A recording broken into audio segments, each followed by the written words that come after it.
와주셔서 너무 감사드립니다. 오늘 이 북토크의 주인공은 우리 최종원 교수님이십니다. 저도 이제 뭔가 대화를 나눠야 되기에 열심히 책을 읽었는데 여러분은 책을 미리 보지는 못하셨을 것 같죠? 그래도 어느 정도는 알고 오셨을 것 같습니다. 읽으면서 우리 한국교회의 여러 가지 문제점들을 또 인문학적인 관점에서 하나하나 이렇게 보시면서 또 어떻게 이 위기를 극복해야 될 것인가 하는 그런 부분을 잘 말씀을 해 주셨습니다.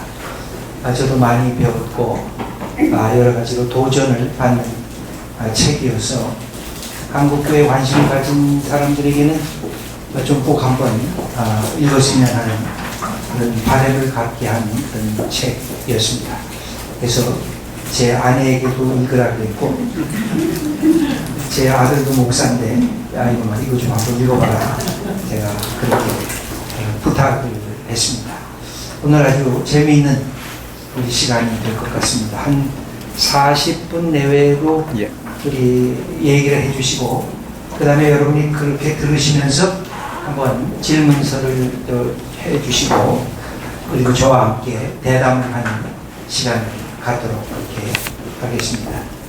함께 우리 참여해 주신 여러분들 감사를 드리면서 우리 최종원 교수님을 이렇게 소개합니다. 한번 박수로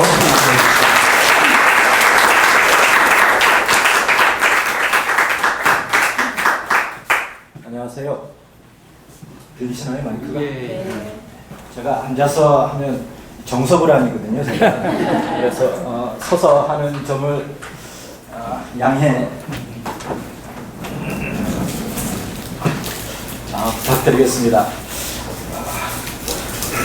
제가 보통 하면 한 1시간 반 정도를 생각을 하고 늘 하거든요. 그래서 한 40분 정도를 어떤 식으로 해야 될까 사실 고민이 없지 않습니다. 그러나 제 강의의 목표, 제가 늘 이 강의할 때마다 가지고 있는 목표가 단 하나가 있거든요. 그건 졸게 하지는 말자. 그리고 어떤 분이 청어람의 양희송 대표가 제 강의를 듣고 그 얘기를 하시더라고요. 독특한 유머 코드가 있다. 그래서 그걸 캐치하시면 강의가 굉장히 재밌으실 거고요. 그렇지 않으시면 제 강의가 조금 짜증이 날 수도 있거든요. 여러분에게 제가 전혀 그런 걸 의도한 건 아닌데 그렇습니다. 실은 제가 이 책이 나오고 이 책이 나온 지가 딱 한 달 이제 됐습니다. 한 달 됐고 한국에 와서 사실은 이 책 때문에 혹은 그렇지 않고 여러 군데 한 25군데의 강의를 이제 해서 지금 한 20군데를 한 것 같습니다. 제가 해마다 한국에 나오거든요.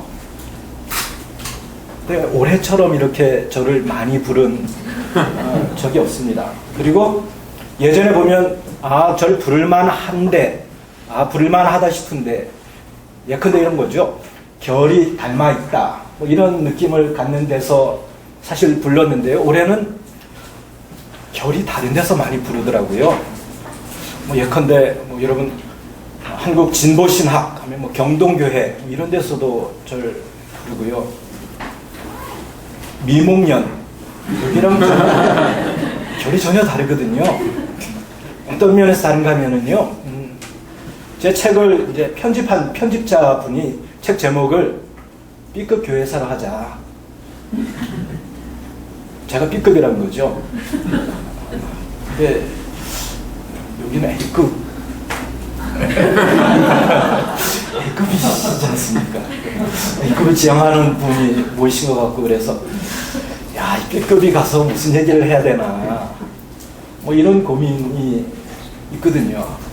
근데 제가 항상 저랑 결이 맞지 않는데 이게 그냥 우스갯소리긴 합니다만 그런 데 가서 제가 여러 가지 얘기를 듣거든요. 어떤 아주 보수적인 교단에 가서 강의를 하는데 제가 보통은 저를 교회가 초청하는 일은 별로 없거든요. 이 얘기를 안 드렸네. 제가 목사가 아니거든요. 그냥 평신도입니다. 그러니까 교회에서는 저를 잘 안 부르거든요. 근데 어떤 교회가 이제 잘못해서 불렀어요, 저를.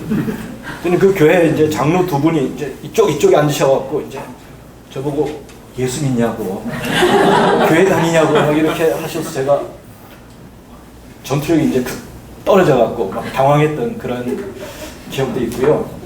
오늘도 실은 이 목회 하니까 목사님들이나 이런 분들이 많이 오셨을 텐데요. 보통 제가 강의하면 제가 대부분 아는 분들이거든요. 제 페이북에서 저를 보고 관심 있어서 오거나 좀 젊은 분들도 많고, 제가 이렇게 미몽연에 들어가서 좋아요를 누른 분들을 쭉 보니까 제 패친이 하나도 없더라고요. 이건 저와 결이 달라도 너무 다르구나. 오늘 죽었다. 뭐 이러고 제가 왔습니다. 제가 여기 온 건 이제 나도 A급을 한번 주류로 진입해보자. 뭐 이런 마음이 있어서 온 건 아니고요. 제가 느낀 바는 지난해 한국에 왔을 때, 혹은 그 지난해 한국에 왔을 때보다 한국 교회 혹은 목회자분들, 평신도분들이 느끼는 위기의식, 위기감, 이게 훨씬 심하더라고요. 그러니까 저를 부르는 거겠죠. 그래서 저는 이때다. 드디어 이제 내가 불렀으니까 나의 실체를 드러낼 때다. 그리고 이제 저는 저를 이렇게 소개하거든요. 인문주의자라고 이제 일단은 소개합니다. 뭔가 그럴듯해 보이지 않습니까? 평신도입니다 하면 여러분이 평신도가 뭐 이런 마음이 밑에서 막 오지 않습니까? 근데 인문주의자입니다 하면 인문주의가 뭐지? 하고 이제 약간의 궁금증, 그럴듯해 보이는 뭐 이런 게 있으니까 받아들이신단 말이죠. 근데 그 다음에 제가 이렇게 또 얘기를 하거든요. 실은 저 인본주의자입니다. 이렇게 얘기를 하거든요. 그러면 이제 딱 듣는 분들이 딱 긴장을 이제 하거든요. 인본주의자? 뭐 딱 이런, 차마 욕을 못하고 이제 속으로 이제 저게 뭐지? 이런 얘기를 이제 한단 말이죠. 근데 저는 제가 주로 잡문을 쓰는데요. 잡글, 뭐 이런 걸 제가 주로 쓰고, 제 전공 분야에서 뭐 이렇게 공부를 하거나 그러지는 않습니다. 부끄럽게도. 그러다 보니까 제가 쓰는 글이 제가 과거에 공부한, 혹은 뭐 지금도 공부하고 있는, 제가 이제 서양 교회라는 걸 공부했거든요. 신학을 하지 않았지만 이런 거죠. 신학자가 보는 교회, 그리고 목회자가 보는 교회, 나름의 관점이 있지 않겠습니까? 근데 저는 교회를 하나의 제도로 이렇게 살펴왔거든요. 예컨대 오늘날에도 뭐 여러 가지 제도가 있지 않습니까? 병원도 제도일 것이고, 학교도 제도일 것이고, 군대도 제도일 것이고, 뭐 행정부도 제도일 것이고, 제 관심은, 1차적인 제 관심은 교회인데, 그 교회를 바라보는 관점은 그런 제도 중에 하나로 제가 이제 교회를 보거든요. 그러다 보니까 제가 보는 시각이 어떤 분들에게는 좀 불편할 수도 있고, 꼭 저렇게 얘기를 해야 돼? 라고 이제 하는 부분이 있거든요. 근데 제가 왜 그럼에도 불구하고 많은 분들이 제 책에 대해서 관심을 가질까? 왜 저를 부를까? 제 나름대로 이제 많이 이제 생각을 해보는 거죠. 그러다 보니까 이제 제가 나름 내린 제 나름의 생각은 교회에 대해서 이제는 우리가 조금은 다른 시각에서 접근해도 크게 사람들이 저거 뭐지 하지 않고 바라볼 만큼 어떤 교회에 대한 문제의식, 이게 조금 더 깊어졌구나 싶은 거죠. 그래서 제가 이제 한국에 와서 하나의 꽂힌, 제가 교회를 생각하면서 혹은 그리스도인이라는 걸 생각하면서 주로 얘기하고 다니는 단어 하나가 좋은 그리스도인인 동시에 좋은 시민이 돼야 된다라는 얘기를 저는 주로 이제 합니다. 만약에 교회를 그냥 우리가 다 교회에서 어떤 거룩한 이런 걸 다 떼내고 오롯하게 그냥 담백하게 하나의 제도라고 우리가 그렇진 않지만, 그렇죠? 우리는 기본적으로 교회는 하나님의 부르심을 받은 사람들의 공동체라는 걸 우리가, 저는 적어도 이런 얘기를 할 때 기본적으로 그걸 전제에 두고 이제 말씀을 드리는 겁니다. 그러니까 과도하게 오해하지는 마시고요. 만약에 그런 교회가 이 사회 속의 하나의 제도라면, 그렇죠? 이 사회 속의 제도라면 우리가 살아가고 있는 오늘날의 이 사회와 어떤 정합성을 가져야 되는 부분이 있거든요. 이 고민이 이제 이거죠. 왜 이제 이런 고민이 나오는가 하면, 오늘 현상, 한국 교회를 바라보는, 사회가 한국 교회를 바라보는 시각은 한국 교회가 이 한국 사회에 제대로 적응하지 못하고 있다는 시각을 사실상 많이 가지고 있거든요. 그게 뭐 대형 교회가 됐건, 어떤 특정한 몇몇 목회자분들의 일탈이 되었건, 한국 사회에서 인식하는 한국 교회 이미지는 사실 우리가 내부에서 교회란 무엇인가를 고민하는 그 고민과는 조금 더 다른 층위에서 고민을 한다는 거죠. 만약 교회를 우리가 인문주의적인 관점에서 접근한다라고 할 때는 그런 바깥에서 바라보는 시각을 한번 생각해 보자라는 거죠. 실은 우리가 살고 있는 이 사회를 포스트 모던이라고 얘기하지 않습니까? 이 포스트 모던 시대의 교회는 과연 이 사회 속에서 정합성을 가지고 잘 나가고 있는가? 라는 질문을 던진다면 사실 이게 쉽게 답이 나오지 않거든요. 그런데 우리가 이 시계를 한 30년 전만 돌려서, 우리가 한 세대 전만 돌려놓고 생각을 해보면, 제가 이해하기로 적어도 한국 교회는 그 당시에 어떤 형태로든 한국 사회와 유의미한 접점을 가지고 있었거든요. 오늘날처럼 소위 말하는 대형 교회들이 막 비판의 대상이 되고 이런 게 별로 없었거든요. 그리고 실제로 지금 한국 교회에서 아주 중추적인 역할을 하는 분들이 대부분 실제로 대형 교회 어떤 목회자분들의 선한 영향력을 받아서 지금 각각 활동하고 계신 분들도 있고, 그런데 지금 이제 한 세대가 채 지나지 않아, 혹은 한 세대가 지난 다음에 이 교회에 대한 시각이 많이 바뀌었다라는 거죠. 그럼 우리는 두 가지를 저는 생각해 봐야 된다고 보거든요. 교회가 바뀌었느냐, 혹은 교회가 뭐 변질됐느냐라는 것도 한번 우리가 안에서 생각해 볼 수 있겠고요. 또 하나는 교회가 처하고 있는, 교회가 털을 내리고 있는 사회는 어떤가, 사회는 변했는가, 이 두 가지를 우리가 다 살펴봐야지 되는 거거든요. 근데 여기서 이제 여러분에게 조금은 불편할 수 있는 이런 말씀을 이제 드려야 될 것 같은데요. 한국 교회, 아주 빠르게 성장했던 한국 교회는 근대의 산물이거든요. 이 말을 이제 잘 이해하셔야 되는데요. 제가 이제 서양 중세를 사실 공부했거든요. 그래 모든 중세의 역사가는 교회사가다라는 이제 말이 있을 정도로, 중세는 이제 교회 지배 시대였지 않습니까? 근데 중세는 대형 교회, 뭐 교회 개척, 교회 분립 이런 거 없었거든요. 오늘 우리가 바라보고 경험하고 있는 이 교회는, 우리가 뭐 교회론을 아무리 얘기하고 따져도 실제로는 근대적인 형태거든요. 중세는 이런 식의 교회가 존재하지 않았다라는 겁니다. 우리가 인정하고 싶건 인정하고 싶지 않건, 즉 우리가 오늘날 마주하고 있는 이 교회는 근대라는 근대성의 산물로 등장한 거거든요.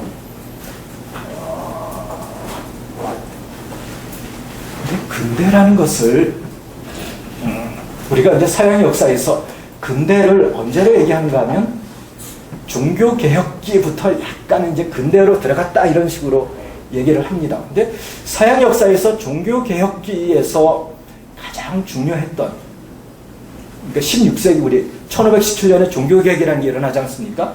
근데 1517년, 이 16세기의 실은 역사에서 가장 중요한 사건은 종교개혁은 아니었습니다. 기독교인들이 볼 때는 굉장히 중요하고 제일 중요한 사건이어야만 되죠. 그러나 우리가 유럽 역사라는 이 흐름에서 볼 때는 그거는 중요하지 않은 것은 아니지만 우리가 오늘 21세기 한국의 개신교인들이 투영하는 것만큼의 큰 영향력을 가지진 않았거든요. 근데 오히려 역사를 공부하는 사람들은 그 시대에 대해서 얘기할 때 가장 중요한 것 두 가지를 얘기합니다. 자본주의라는 것이 발달돼가는 시대였다라고 얘기하고요. 또 하나는 국가라는 개념, 근데 독일, 프랑스, 이런 영국, 이런 국가라는 개념이 빠르게 자리 잡혀가는 시기라고 얘기를 하거든요. 이 말은 근대의 종교, 우리가 오늘 마주하고 있는 개신교회라는 이 교회는 실은 자본주의와 국가, 국민국가가 형성되는 이 와중에서 생성된 어떤 모양을 얻어간, 이건 뭐 가톨릭 교회의 모양과 또 다른 모양이죠. 어떤 근대가 형성되면서 생겨나고 근대가 형성되면서 발전한 단 근대의 산물이라는 겁니다. 근데 우리가 보통 근대하면 16세기를 넘어서 17세기를 이성의 시기 이렇게 표현하거든요. 뭡니까? 계몽주의, 프랑스 혁명 막 이렇게 해서 종교가 도전받고 어떤 이 이성이 지배하는 이런 세계라고 생각을 하지 않습니까? 그래서 기독교 신앙과 이성, 이것은 뭐 배치되는 것, 우리가 이런 식으로 생각을 하기가 쉬운데요. 역사학자들이 이런 표현을 이제 하더라고요. 계몽주의의 개신교 버전이 뭐냐? 즉 계몽주의의 이제 프랑스에서 생성된 계몽주의라는 것이 결과적으로 성취한 것이 프랑스 혁명이라는 거거든요. 그래서 교회와 세속이 이제 완전히 구분되는 이런 시기, 그리고 프랑스에는 교회의 영향이 아주 급감한 이런 시기로 접어들었는데 도보해협 건너 영국에서는 또 다른 형태가 생겨났거든요. 실은 영국이나 프랑스나 이 근대에 자본주의가 막 발전하면서 빈부의 격차, 우리 올리버 트위스트 굴뚝 청소하는 거에 나오는 거 있지 않습니까? 그게 그 시기거든요.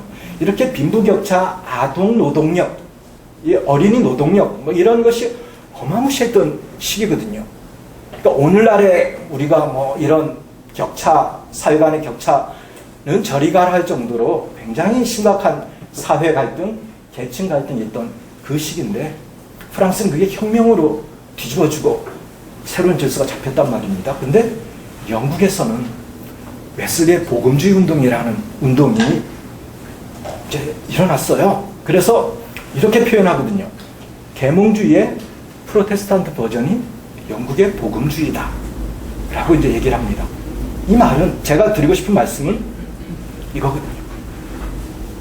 이러한 과정을 통해서 중세와는 또 다른 근대의 교회라는 것이 뿌리를 내리게 됩니다. 그 근대의 교회는 실은 뿌리 내린 터가 긍정적인 요인이건 부정적인 요인이건 국민국가라는 이것을 함께 안고 가는 그런 것이었고요. 또 하나는 자본이라는 것과 무시할 수 없는 이런 관계 속에서 사실은 근대가 형성됐습니다. 근데 우리가 근대를 하면 근대라고 할 때 지금 우리가 사는 시대를 뭐라고 부릅니까? 현대. 현대 말고 좀 더 고상한 표현이 있죠. 모던 다음에. 포스트 모던. 네, 그렇죠. 포스트 모던. 무슨 뜻인지 잘 모르지만 교회는 포스트 모던은 되게 빨간색 안경을 끼고 이제 보지 않습니까?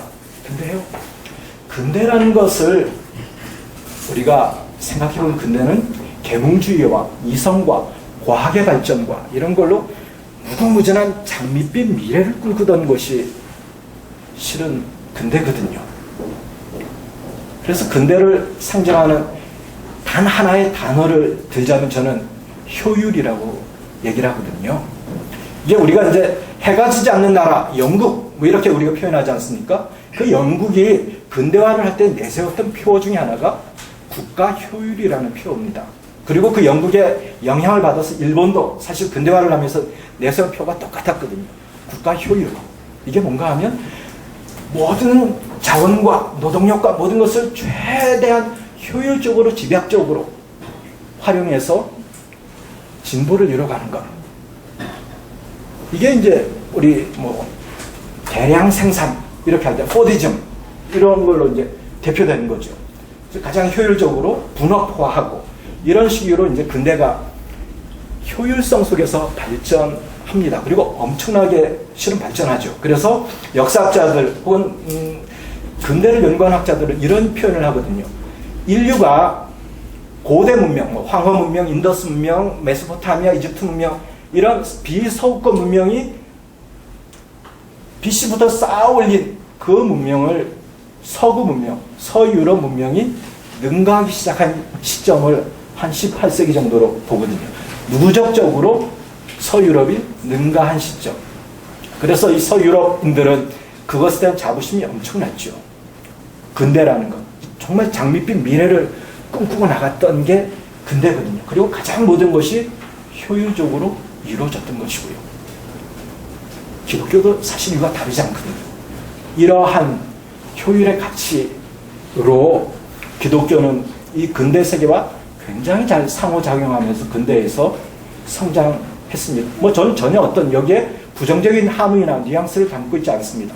그래서 19세기를 우리가 18세기 프랑스 혁명으로 유럽에서 종교는 끝났다라고 생각을 했는데 19세기를 역사에서는 위대한 선교의 세기라고 부르거든요. 이게 어떻게 가능했겠느냐라는 거죠. 즉 이성과 척지고 종교가 위축되던 것이 우리가 근대라고 생각하는데 실제로 19세기는 엄청난 세계 선교가 실제로 일어났던, 그리고 뭐 저나 여러분들은 그 직접적인 뭐 후손이라고 후예라고 할 수 있겠죠. 이렇듯 근대 세계의 효율 속에 교회도 굉장히 많이 발전했고, 이것은 뭐 한국 사회에서도 마찬가지죠. 한국 근대화 혹은 산업화 이 과정 속에 교회가 했던 긍정적인 사회 안전망을 구축하는 역할, 이건 뭐 저는 전혀 부정할 생각이 없거든요.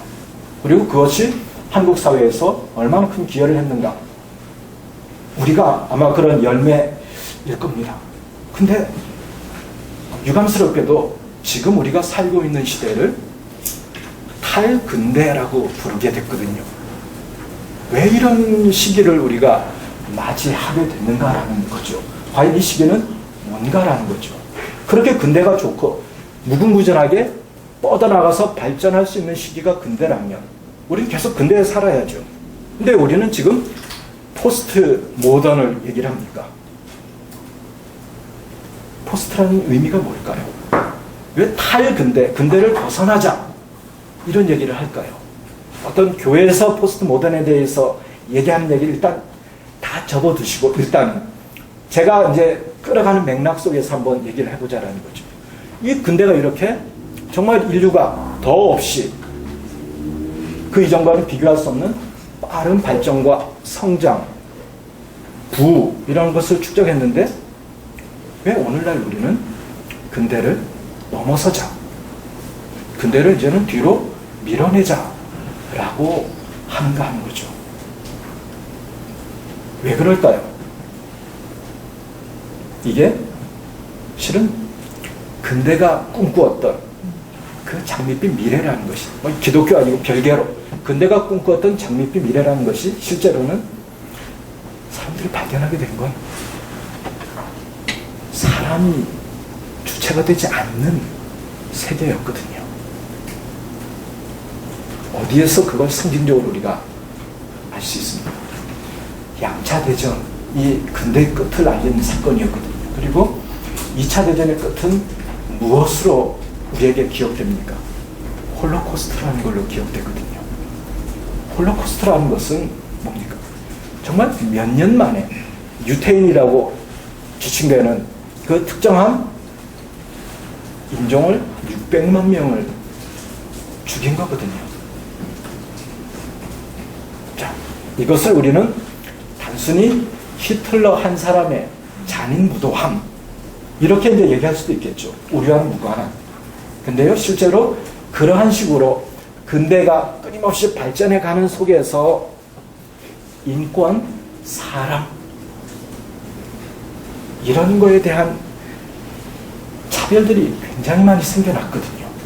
예컨대 소셜 다윈이즘이라고 불리는 그거를 이제 우리가 우생학이라고 변질되어 있는데요. 실제 히틀러가 정권을 잡기 전에 1935년에 미국에서 우생법이라는 게 통과됐습니다. 그래서 단종법이 시행됐거든요. 즉 뭐 장애를 가진 분들이거나 뭐 알코올 중독자이거나 뭐 이런 분들은 그런 분들이 없는 것이 이 세상에 진보를 한다라고 생각을 한 거예요. 그래서 그분들은 이제 집단으로 단종법을 시행을 했는데 히틀러가 정권을 잡고 나서 그걸 고자로 했거든요. 그리고 실제로 히틀러가 정권을 잡은 우리는 유태인 학살만 기억하지만 히틀러가 그때 죽인 사람들은 장애인들도 죽였고요. 동성애자들도 죽였고요. 범죄자들도 죽였고요. 우리는 모든 걸 이제 홀로코스트가 압도해서 그것만을 기억하지만 그 시대 전체가 의도치 않게 이 근대라는 것이 의도치 않게 사람에 대한 존중 이것을 상실한 시대였다라는 걸 보여주고 있습니다. 그래서 우등한 인자, 우월한 인자만이 살아남고 우월한 인자만을 계속해서 개발시켜 나가는 것이 정당화되던 시기. 지금은 이제 그걸 우리가 인종주의라고 표현하거든요. 굉장히 위험하고 굉장히 조심해야 되고 없어져야 돼. 이것으로 이제 사회적 합의가 이루어졌지만 그 시기에는 그런 인종주의적 관점 속에서 사람들을 대하는 시기였다는 거죠. 이게 의도치 않게 근대라는 것이 의도치 않게 만들어냈던 그때의 끝이었거든요. 그러니까 포스트 모던이라는 것은 이 관점에서 바라보자면 우리가 포스트 모던을 굉장히 여러 가지 관점에서 우리가 볼 수 있겠죠. 뭐 기독교에서는 포스트 모던을 뭐라고 그러겠습니까? 절대의 진리가 상대화된 시기 뭐 이렇게도 표현하고 뭐 여러 가지로 표현할 수 있겠습니다만 실제로 오늘 우리가 살고 있는 이 시기에 최고의 관심 중에 하나는 그런 잃어버렸던 사람들에 대한 혹은 잃어버렸던 역사에서 주체가 되지 못했던 이것에 대한 재고 뭐 이런 것도 이제 있거든요.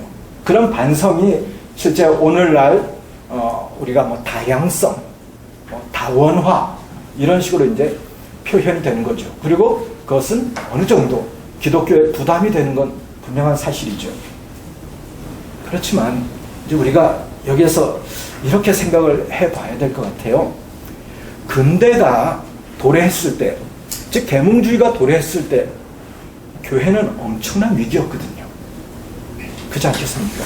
즉 하나님의 말씀, 어떤 신의 섭리, 이것이 이제 역사를 끌어가는 원동력이라고 실은 중세 사람들은 생각을 했는데 근대에 들어오면서 신의 섭리라는 단어가 해결의 표현을 빌자면 이성의 관계, 커닝 오브 리전, 이성의 기능, 이것이 하나님을 대체한 시대였거든요. 근대가. 근데 말이죠. 역설적이게도 이 근대는 잊혀진 시기보다는 그 시기가 오히려 위대한 선교의 세계라고 불리는 시기로 바뀌었단 말이죠. 제가 여기서 말씀드리고 싶은 것은 이런 거거든요. 실은 서구 역사에서, 서유럽 역사에서 기독교가 이제 서유럽에 들어온 지가 한 400년 이제 어감부터 이제 된다라고 얘기를 하는데 그 400년부터 오늘에 이르기까지 기독교라는 것이 그것이 어떤 형태를 띠건 간에 존속해 왔다라는 것은 단 하나의 모습만 있었다는 건 아니거든요. 그 시대가 변화하면서 기독교도 그 사회 속에 변화하는 컨텍스트 속에 기독교가 적응하고 자리매김하기 위한 애를 굉장히 많이 썼거든요. 이 말을 이제 저는 이렇게 표현하는 거죠. 컨텍스트에 부응하는, 즉 정말 텍스트에 대한 믿음이 있다라면 우리가 텍스트를 뭐 성경 말씀이라고 우리가 이제 상정한다라면 성경 말씀에 대한 믿음이 정말 있다라면 그 시대가 어떤 시대이건 중세이건 근대이건 혹은 오늘처럼 근대 이후의 시기를 살고 있건 우리는 그 시기와 포기하지 않고 상호작용, 상호소통을 시도할 수 있다는 거죠. 근데 우리는 제가 이제 이 책에 문제식을 가졌던 지점은 이런 거거든요. 한국 교회가 정말 정신없이 한국 사회로부터 여러 가지 이유가 있건 이유가 없건 여러 가지 쓴소리들을 많이 듣고 있거든요. 근데 보통 그러지 않습니까? 쓴소리를 많이 들으면 그 속에서 내가 뭘 잘못한 건 뭐지 하고 반성을 하고 돌이키는 것이 가장 이상적일 것 같은데 실제로 많이 듣다 보면 우리가 무뎌지거든요. 그리고 그거에 귀를 닫게 되거든요. 그래서 오히려 반동적인 반응을 하게 되거든요. 저는 그 표현으로 우리가 쉽게 쓸 수 있는 표현이 성경으로 돌아가자 라는 표현일 수 있다고 생각을 했거든요. 즉 우리가 누가 감히 성경으로 돌아가자라는 것을 반대할 수 있겠습니까? 그렇죠? 우리가 정말 이 어떤 사회가 어떻게 변화하든 우리의 삶의 중심, 좌표, 지표, 지향점은 성경이라는 것을 어느 누구도 반박하지 못할 겁니다. 저 역시 그렇고 반박하지 않습니다. 그런데 이런 거죠. 과연 우리가 성경으로 돌아간다라고 할 때 순서는 어떻게 해야 할까? 저는 루터를 이제 생각을 하고 이렇습니다. 루터가 오직 믿음, 오직 은총, 오직 성경이라는 것을 깨달은 것이 그가 그저 수도원 골방에서 말씀과 씨름하면서 단순히 거기에서만 이게 얻어진 걸까요? 아니면 루터가 살던 그 시대 정말 하나님의 말씀이 삶의 중심이 되지 않는 그리고 은혜가 아닌 인간의 행위로 혹은 오직 은총이 아닌 오직 믿음이 아닌 면죄부나 성물이나 이런 잡다한 다른 것이 신앙을 대체한 그 시대에 대한 문제의식 속에 고민하다가 과연 하나님은 이 시대에 어떤 말씀을 하실까? 라고 해서 말씀으로 돌아간 걸까요? 저는 그렇게 보거든요. 시대와 무관하게 오직 시리즈가 나오진 않았을 거라는 거죠. 뒤집어 얘기하자면 우리는 오늘날 우리에게 맡겨진 당위는 우리가 살고 있는 이 컨텍스트 그것이 어떠하건 간에 우리가 살고 있는 이 컨텍스트를 읽어내고 분석해내고 해석해내서 그 컨텍스트에 부응하는 부합하는 하나님의 말씀이 무엇인가를 고민하는 이 순서로 이제 돌아가야 된다는 거죠. 근데 제가 생각할 때 그냥 편견이죠. 이 목회자가 아닌 그리고 신학자가 아닌 인본주의자의 편견이지만 제가 이렇게 삐딱하게 약간 이렇게 제가 고개가 잘 이렇게 돌아가거든요. 편견은 세상을 읽어낼 자신이 없거나 세상이 너무 복잡해서 어떻게 풀어가야 될지 몰라서 너무 손쉽게 우리는 말씀으로 돌아가자라고 하는 건 아닌가 라는 고민이 실은 들거든요. 말은 우리가 세상이 복잡한 만큼 우리는 그것을 더 치밀하게 더 치열하게 그 컨텍스트라는 것을 읽어내야지만 그 컨텍스트 속에서도 말씀하시는 텍스트를 우리가 더 적확하게 끄집어낼 수 있거든요. 그렇잖아요. 우리는 너무 진지하지만 너무 신앙적으로 보이지만 너무 간편한 선택, 손쉬운 선택을 할 수 있다는 거죠. 그런데 그 손쉬운 선택은 우리가 쉽게 말씀으로 돌아간다는 그 미명으로 세상을 손쉽게 던지는 거거든요. 앞서 제가 그런 말씀을 드렸지 않습니까? 제 관심은 컨텍스트 속에 살아남은 유지되어 어떻게 그 제도가 유지되고 살아남고 열매를 맺었을까 하는 거거든요. 그러니까 시대마다 변곡점 속에서 어떻게 교회는 새로운 컨텍스트 속에서 자기들만의 텍스트를 오롯하게 찾아서 상호작용을 하고 조응한 것을 만들어냈을까? 이게 제가 이제 한 고민이죠. 그리고 이런 고민에서 보자니까 이런 거예요. 우리가 이제 텍스트라고 할 때는 뭐 여러 가지 층위가 있을 것 같습니다. 가장 먼저는 성경 말씀이겠죠. 뭐 그 다음에는 우리가 고백하는 신앙 고백서일 수도 있습니다. 또는 여러 신학자들의 저술일 수도 있겠죠. 근데 제 고민은 그런 거거든요. 요즘만큼 한국에 텍스트가 범람하는 시대도 없거든요. 그리고 뭐 목회자분들이나 비목회자분들이 굳이 헬라어나 히브리어를 몰라도 그 원어를 뜻을 더 과거보다 정확하게 찾을 수 있는 도구들, 툴들은 우리에게 엄청나게 많이 있거든요. 즉 텍스트를 읽어나갈 수 있는 도구는 우리에게 충분하게 넘치게 있습니다. 근데 문제는 이거죠. 과연 우리가 공부하고 읽고 있는 이 텍스트가 우리가 처해 있는 컨텍스트에 어떻게 맞물리는가? 전 이게 쉽게 답이 안 나오더라라는 거죠. 거칠게 표현하면 우리는 굉장히 고상한 신학자의 신학서적을 읽고 있지만 한국 교회, 한국 사회에서 비춰지는 한국 교회는 그닥 한국 사회와 건전한 시민으로서 상호작용을 한다고 느껴지지 않거든요. 이 간격을 어떻게 메울 수 있을 것인가? 저도 이제 여기서 이쯤에서 제가 발을 빼거든요. 항상 이거는 목회자분들과 신학자분들이 뭐 씨름할 것이다 뭐 이렇게 제가 발을 뺍니다만 한 가지 분명하게 말씀드릴 수 있는 건 이거죠. 우리가 한국 교회가 굉장히 빠르게 성장했던 그 맥락, 그것은 근대라는 컨텍스트였기 때문에 가능한 거거든요. 우리가 지금 살고 있는 21세기라는 컨텍스트는 훨씬 더 다양화된 복합적인 사회라는 거죠.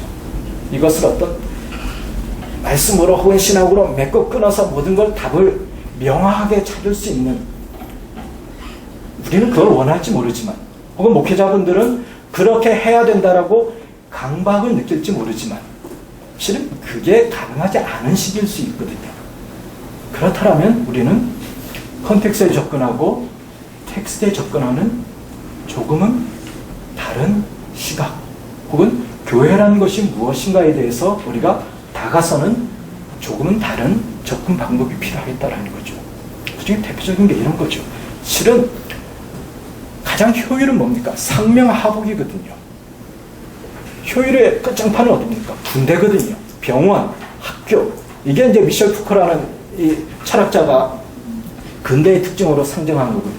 근데요, 잘 생각해 보시면 교회라는 조직은 학교 교육하지 않습니까? 그리고 사람 모빌라이저 선교를 보내는 군대의 역할도 하죠.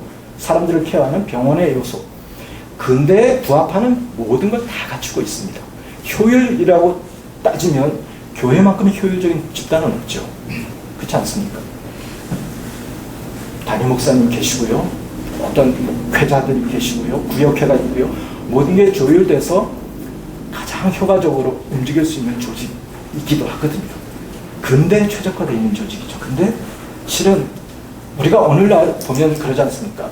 근대 대기업 이런 분들도 다, 이런 기업들도 다 분가해서 나눠주고 뭐 이런 식으로 하지 않습니까? 즉 한 사람의 소위 말하는 오너, 총수 뭐 이런 분들이 모든 걸 다 하는 그런 시기는 이제 이 사회의 맥락과 참 부합하지 않는 거죠. 근데 제가 생각할 때 여전히 교회는 효율을 추구하는 그 근대의 틀, 이거를 쉽게 극복을 하지 못하거든요. 왜냐하면 그 이상의 것을 실은 경험해보지 못했기 때문에 그런 거죠. 그러나 이 교회를 21세기 맥락에 부합한, 이것이 뭐 타협이나 뭐 이런 쪽으로 오해를 하신다면 제가 뭐 드릴 말씀은 없겠습니다만, 그런 차원이 아니라 이 사회가 요구하는 것은 더 이상 과거처럼 가부장적인 상명하복 이런 질서가 필요하진 않거든요. 예컨대 이렇지 않습니까? 기업이 제가 이제 한 30년 전에 경영학 원론이라는 걸 배울 때는 그랬거든요. 기업의 초보의 목표는 이해관계자들의 이윤 추구다라고 했습니다. 근데 지금은 속으로는 다 그거죠. 그렇지만 겉으로 내놓는 거 뭡니까? 기업의 사회적 책임, corporate social responsibility를 다 얘기를 하거든요. 그걸 잘 못하는 걸 우리가 뭐라 그럽니까? 오너 리스크라고 그러지 않습니까? 재벌 2세, 3세들이 실제로 그런 걸 못해서 비행기 한번 잘못 돌리면 주가가 팍팍 떨어지고 이런 게 생겨나는 게 이 시대가 요구하는 시대 정신과 그 운영의 행태가 쉽사리 조응하지 않기 때문에 그런 것이거든요. 어떤 면에서 지금 한국 교회가 조금 더 고민해야 될 부분은 교회의 사회적 책임이라는 거죠. 이 말은 신앙이라는 것이 사적인 것일 수 있지만, 그렇죠? 기본적으로 신앙은 우리가 사적인 것이라고 얘기를 하죠. 프라이빗한 거라고 얘기를 하지만, 신앙에는 우리가 사회적이라고 할 때는 공적인 요소가 있는 거거든요. 그리고 신앙은 개인적인 관계라는 차원에서 얘기하잖아요. 퍼스널이라고 우리가 신앙을 얘기한다면 그건 단순히 하나님과 우리와의 관계뿐 아니라 우리가 속해 있는 교회 공동체와의 관계일 수도 있고 가족과의 관계일 수도 있고 사회와의 관계일 수도 있거든요. 이렇게 신앙을 우리가 그런 차원에서 퍼스널한 것이라고 우리가 얘기를 한다면 그 신앙을 통해서 보여지는 것은 기독교인들의 그리고 교회의 퍼스널리티거든요. 교회의 인격이 보여지는 거죠. 그런 면에서 교회라는 것, 이건 결코 사사로운 사적인 것이 아니다라는 거죠. 그리고 그 속에 있는 우리는 결코 사사로운 것만을 추구하는 신앙은 사적인 영역만 있는 게 아니다라는 거죠. 저는 그런 차원에서 교회가 조금은 더 근대의 효율과 성취라는 것을 넘어선 조금 더 느릴지라도 교회가 이 사회 속에서 조응하는, 앞서 표현한 대로 시민을, 좋은 시민이 무엇인가를 고민하는, 그리고 교회가 이 사회 속에서 좋은, 세속 표현일지 모르지만 조직으로 자리매김할 수 있는 방법이 무엇인가를 조금 더 담백하게 고민하는 것이 필요하다라는 거죠. 그렇지 않고 우리가 교회를 천상의 조직, 하늘의 조직, 심적인 조직이라는 것만을 가지고 얘기를 하면 그것을 우리가 정말 마음 깊이 그런 정체성을 가지고 있어야 되지만 표현되는 방식이 그것이 여야 되는가? 이런 질문을 이제 우리는 조금 더 해야 된다는 거죠. 그런 면에서 저는 우리가 조금 더 용기가 필요하지 않나 저는 그런 생각을 합니다. 여전히 21세기 이러한 굉장히 복합적인 또 복잡하고 어떤 쾌도 난마와 같은 답을 쉽사리 제시할 수 없는 한국 사회 속에서 그럼에도 불구하고 텍스트는 힘이 있고 텍스트는 이 컨텍스트에 조응하는 답을 내릴 수 있는 가능성을 가지고 있다는 걸 정말 믿는다면 적극적으로 피하기보다 공부할 거거든요. 근데 지금 놀랍게도 정말 우리가 텍스트를, 컨텍스트, 우리가 처해 있는 사회를 읽어나가는 건 생각 외로 허약하거든요. 제가 갖는 느낌은 그겁니다. 허약하다라는 느낌이거든요. 그래서 우리가 텍스트에 대해서 가지고 있는 이해가, 텍스트에 대해서 가지고 있는 믿음과 우리가 속한 컨텍스트가 쉽게 연결되지 않을 때가 많아서 겉돌고 있다는 느낌을 저는 이제 받거든요. 그래서 제가 인문주의 혹은 인본주의적인 관점에서 교회를 조금 더 봐야 된다라고 하는 게 뭐 거창한 얘기가 아니라 그런 거죠. 실은 사회라는 게 뭡니까? 사람이 살고 있는 데거든요. 조금은 더 사람에 대해서 있는 그대로 한번 관심을 가져보자. 그것이 어떠한 것이 될 것. 이게 근대에 대한 반성일 수 있는 거거든요. 근대가 인류에 대해서 장밋빛 미래를 얘기했지만 그 인류라는 그 명사 속에는 실은 개인, 개별자로서의 사람이 그닥 들어가 있지 않았거든요. 우리는 이제 오늘 만약 교회가 정말 더 고민해야 될 게 무엇인가 라고 판단하면 저는 다양한 우리 사회 속에서 이슈에 대해서 그 속에서 사람을 좀 더 생각하고 바라보고 그 차원에서 우리가 이 사회를 읽어내고 이런 게 필요하지 않나 싶은 거죠. 이게 가능한 것은 가능하기 위해서 저는 어떤 교회가 가지고 있는 가부장적인 태도 우리가 더 낫기 때문에 베푼다라는 걸 온정주의라고 표현하거든요. 이런 걸 조금은 벗어버리고 수평적인 그게 형제라고 표현되건 자매라고 표현되건 좀 그런 감수성 이 사회에 대한 혹은 우리 말고 타자에 대한 감수성을 세워나가는 것 이게 실은 21세기 제가 이해하는 바 한국 교회가 부딪히는 여러 가지 고민들 속에서 우리가 조금은 더 들여다봐야 될 지점이 아닌가 싶은 거죠. 어떻게 하면 교회가 끊임없이 이 사회와 소통하고자 하는 몸부림을 보여줄 수 있을 것인가? 그 진정성을 보여줄 수 있을 것인가? 그렇게 된다면 제가 믿기로는 아마 지금부터 한 100년 후에 역사가들이 한국 교회사를 쓸 때는 한국 교회는 하나의 변곡점을 넘은 시기로 21세기 이 지점을 들 겁니다. 왜냐하면 제가 쭉 기독교 역사를 보니까요 한 100년에 한 번꼴로 교회에 큰 위기들이 닥쳤거든요. 그래서 뭐 가톨릭의 예입니다만 가톨릭 교회는 그걸 극복하기 위해서 전체 교회 회의를 열었어요.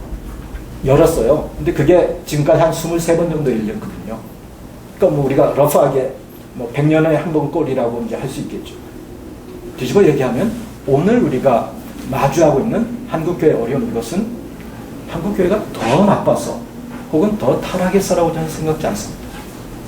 어쩌면 지금까지 100년 이상 130년 동안 흘러온 것을 한 번쯤은 다시 여기서 매듭 짓고 새로운 마디를 형성하기 위해서 꼭 필요한 불가피한 통과 의례일 수 있다라는 거죠. 통과 의례. 이것의 전제는 저는 정말 텍스트에 대한 믿음이라고 생각을 하거든요. 그렇지 않고 현상 자체에 매몰돼 버리면 우린 현상과 싸워버리거든요.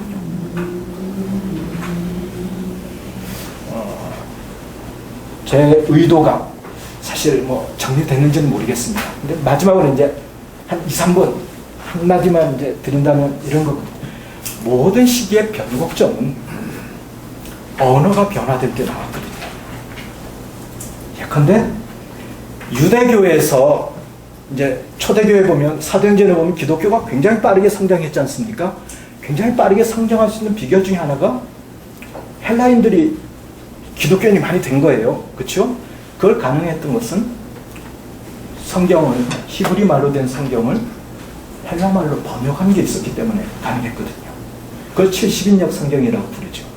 근데요, 그 다음에 초대교회가 끝나고 중세교회가 이제 시작했는데 그 중세는요 70역 성경을 무슨 말로 번역을 했습니까?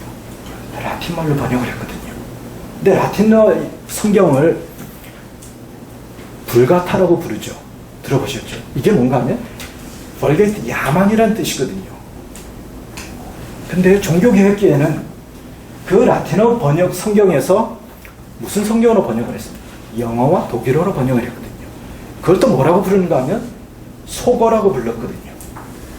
즉 역사의 변곡점에서 교회가 새로운 형태의 교회를 만들었을 때는 실제로 성스럽다고 얘기했던 것이 스스로 속된 것을 입을 때였거든요.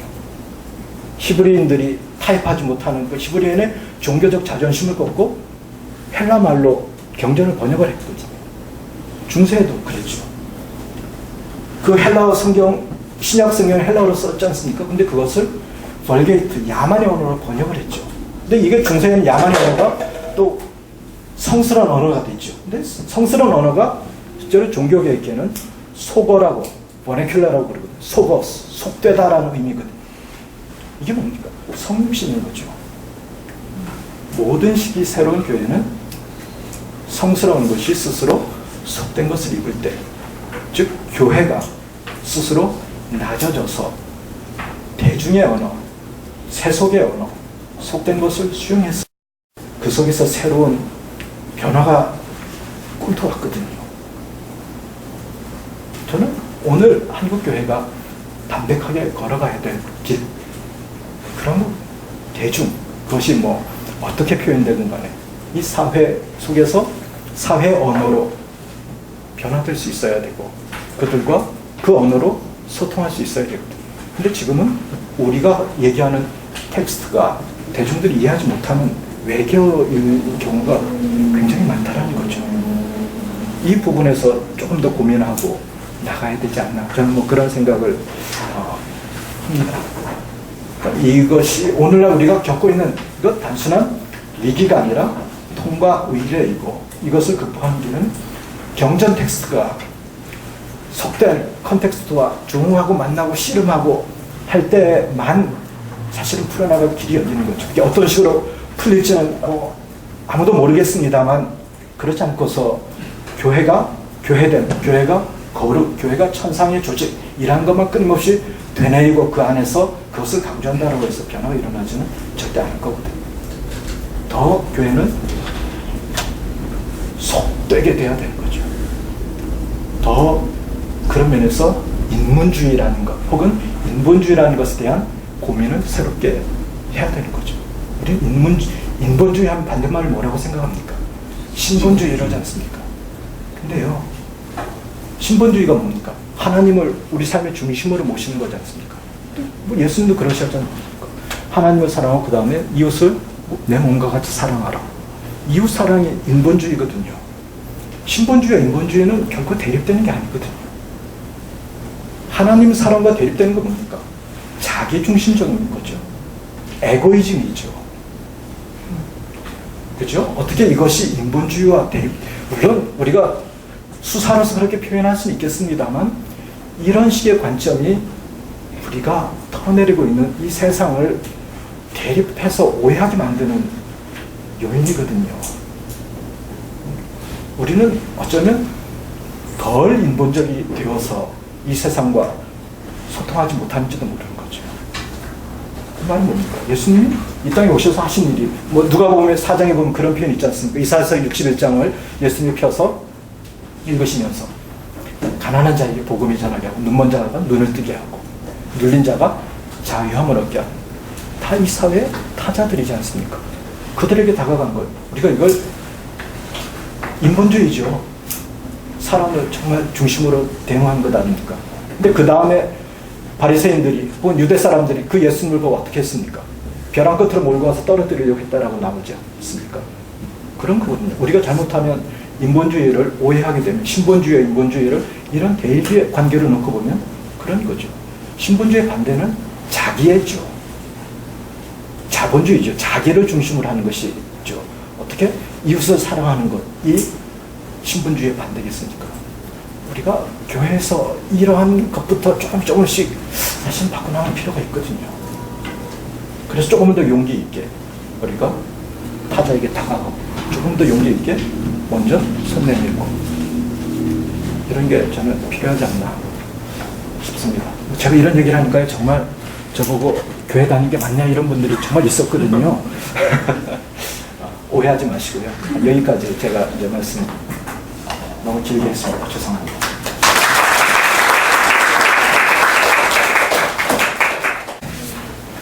책에는 더 신랄하게 쓰셨는데 강의는 많이 부드럽게 해 주셔서 저희들이 아주 쉽게 인문학적 관점에서 어떻게 한국 교회를 봐야 될 것인가 하는 일종의 인문학적 해석학이라고 할 수가 있을 것 같습니다. 아주 좋은, 우리가 또 여러 가지로 스스로를 돌아볼 수 있게 하는 그런 강의이셨습니다.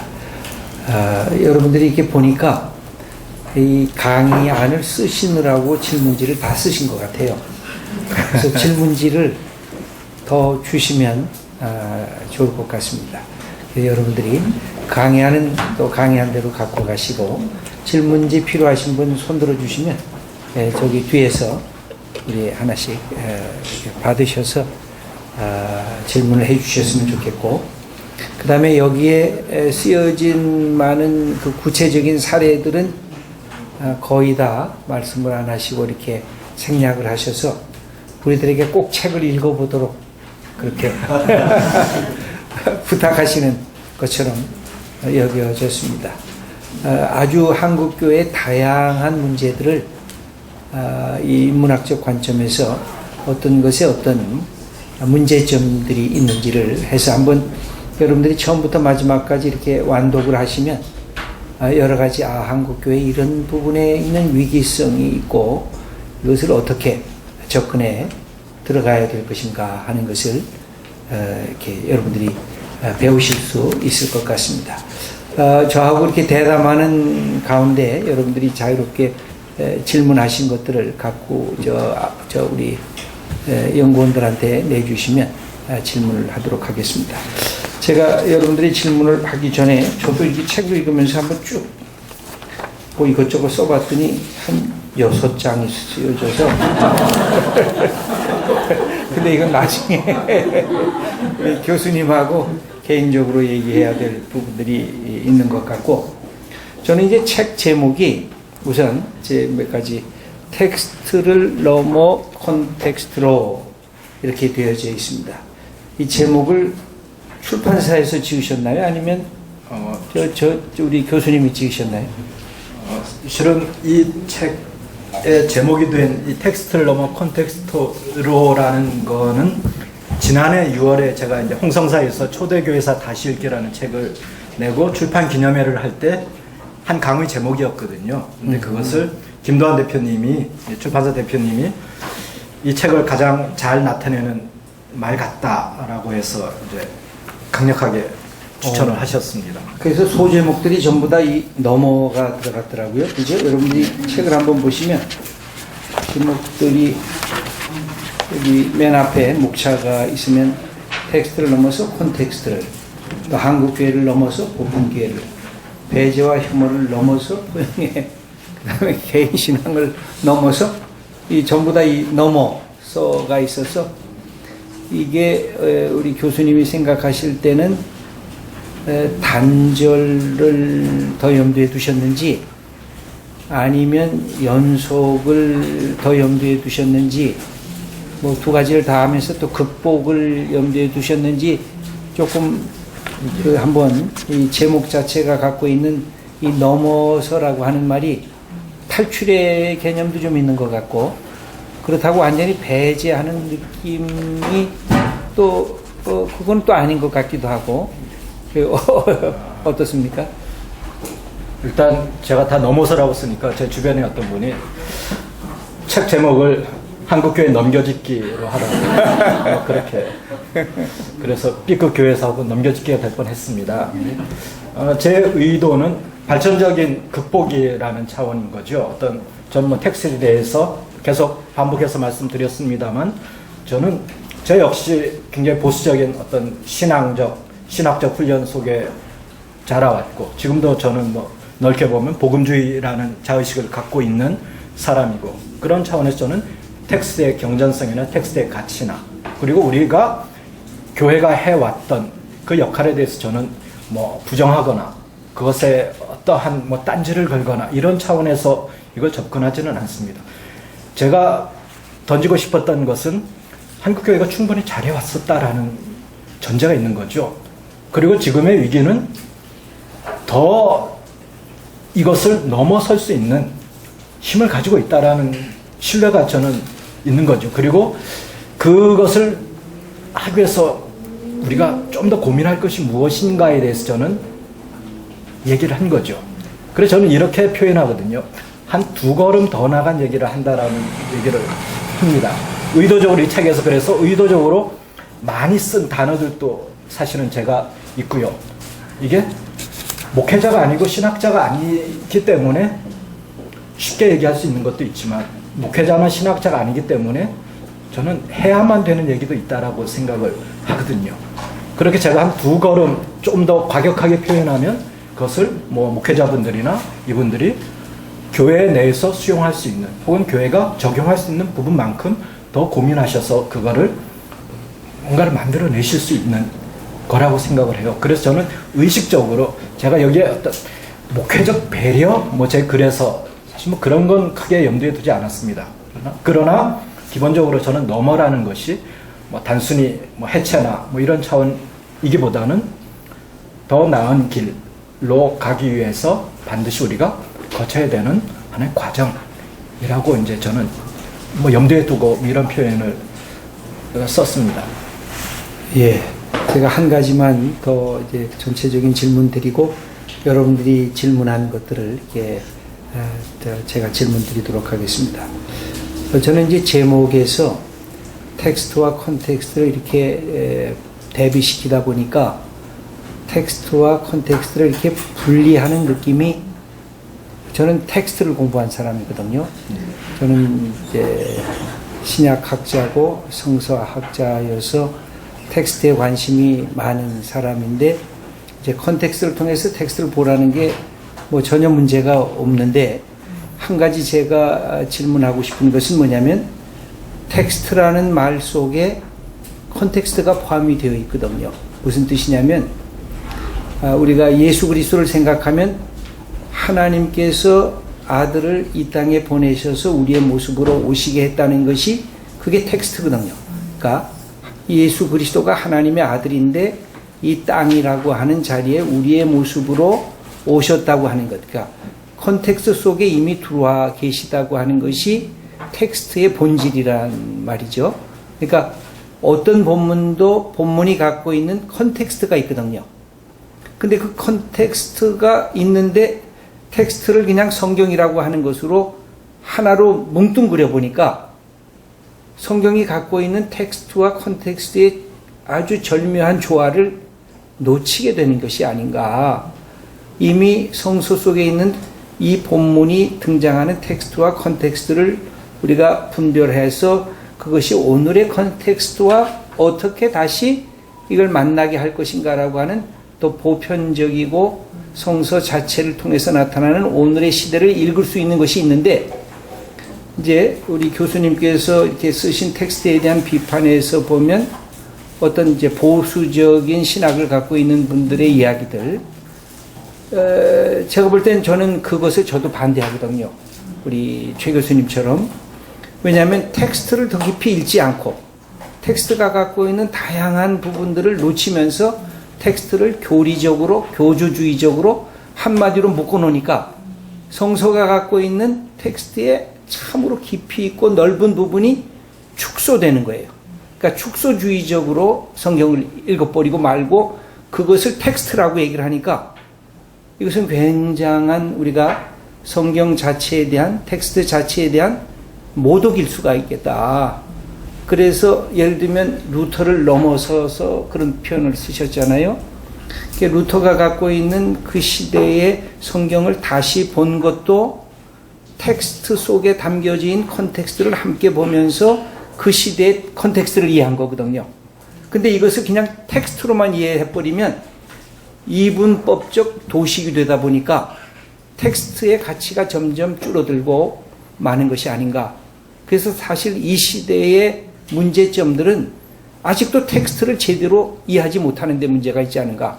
그래서 다시 아드폰테스라고 하는 원천으로 돌아가자고 했던 종교개혁자들이나 또 에라스무스의 그런 표현들이 헬라 철학이나 다시 성서로 돌아갈 때 갖게 되는 그 본문이 갖고 있는 풍성한 것들을 다시 되찾아야 되는데, 오늘날 성서로 돌아가자 그러면서 아까 말씀하신 대로 도피적인, 야 이제 그만하자, 기도도 그만하고 다시 성서로 돌아가고 이제 뭐 세상 일 그만하고 다시 성서로 돌아가자는 도피적인 도구로만 사용하게끔 이 텍스트를 제한시키는 느낌이 되어서 저는 텍스트가 아주 풍성한 건데 그 점을 앞으로 조금 더 이야기해 주시면 어떻겠는가.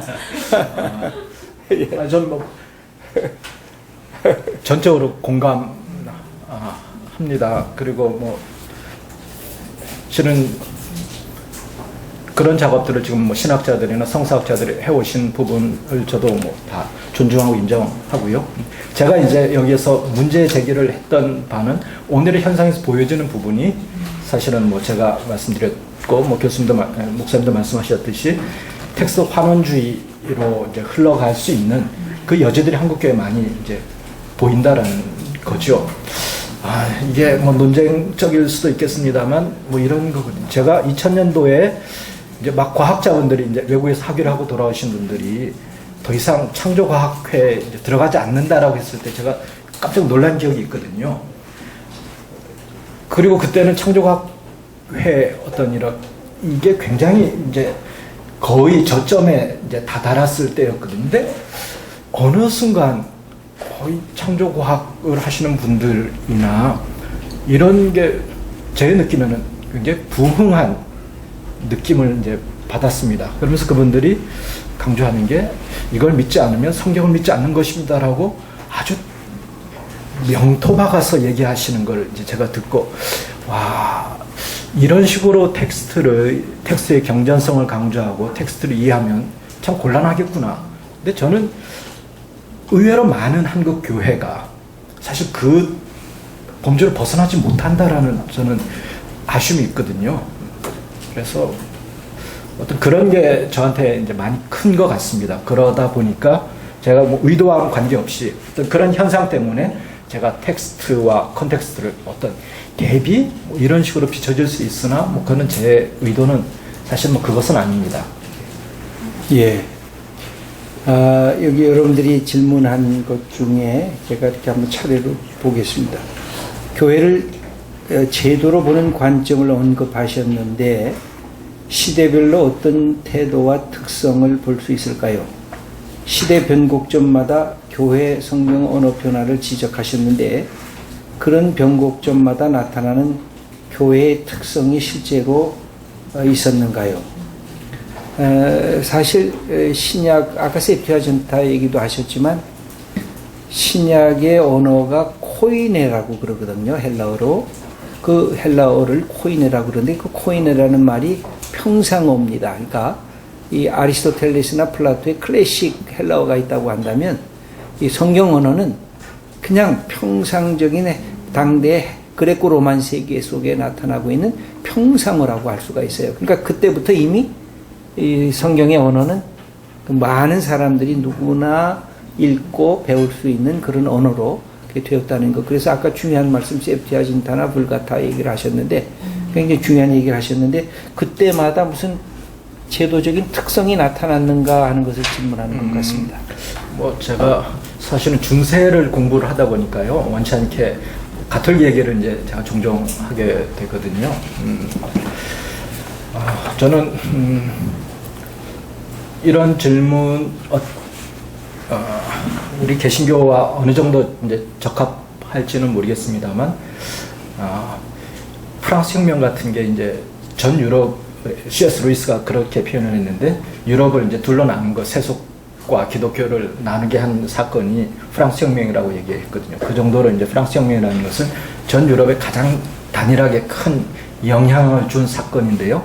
그 위기 속에서 가톨릭 교회가 취했던 방식은 이 이제 제1차 바티칸 공회라는 것을 이제 소집을 했는데 흥미로운 것은요. 제1차 바티칸 공회에서 교황 모설이라는 게 이제 확정이 됩니다. 그리고 마리아 모음 잉태설 이런 것도 나오고요. 모든 사회의 진보나 또 변화, 거기 뭐 진화론도 들어가 있고요. 이런 것에 대해서 교회가 다 이제 부정하는 이런 교리를 이제 냅니다. 그게 이제 1860년대 제1차 바티칸 공회였고요. 그러고 나서 교회가 여전한 위기 속에 있었죠. 그리고 교회가 2차 대전이라는 이 전대미문의 사건 속에서 새롭게 고민하면서 어떻게 종교가 인류에게 희망을 줄 수 있을 것인가라는 고민을 한 게 제2차 바티칸 공회를 소집한 것이거든요. 그게 1962년부터 이제 소집됐는데 제2차 바티칸 공회는 전혀 달라요. 제2차 바티칸 공회가 그 앞선 22개의 공회와 다른 점은 교리 확정이라는 게 없었습니다. 그리고 이단 판정이라는 게 없었어요. 그리고 공회의 목적이 흥미롭게도 이 세상에 대한 긍정적 적응, 이게 이제 공회의 소집한 모토였어요. 그러니까 조금은 이제 그 앞과 달랐던 게 교회가 어떤 이 세속의 도전이나 이 위기 앞에서 대응하는 방식이 달랐던 게 아니 사회 속에서 그럼 교회는 어떻게 자리매김을 해야 되는가에 대한 고민을 저는 했다고 보거든요. 그래서 그거를 이제 성찰적 근대화 이런 식의 표현으로 그걸 이제 얘기를 하곤 합니다. 즉 근대에 대한 반성을 교회가 실은 했다라는 거죠. 그리고 교회가 더 이상 1차 바티칸 공회처럼 천상의 조직, 어떤 교황이 결정하면 오류가 없고 뭐 마리아도 이게 중세에 결정된 게 아니라는 거, 이게 흥미로운 거거든요. 1차 바티칸 공회는 굉장히 반동적인 대응을 했다라면 양차 대전을 겪고 나서 더 큰 위기를 겪은 이후 제2차 바티칸 공회는 굉장히 다른 식의 이 문제를 풀어가는 방식을 이제 쓴 거죠. 똑같은 가톨릭 교회였는데, 물론 그로부터 한참 지난 지금의 가톨릭 교회는 과연 그 정신을 유지하고 있느냐라고 하면 그건 뭐 또 별개의 문제겠습니다만, 적어도 교회가 그런 식으로 어떤 시대의 변곡점마다 독자적인 모습을 냈거든요. 뉴 트렌타인 릴리전이라는 표현을 이제 역사학자들이 쓰는데요. 새로운 트렌트 종교를 만들었다라고 할 정도로 이제 정말 혁신적인 자기 쇄신을 이렇게 가톨릭 교회는 했다라는 거죠. 그러니까 그때의 가톨릭 교회와 실은 13세기 가톨릭 교회가 모양이 굉장히 다르거든요.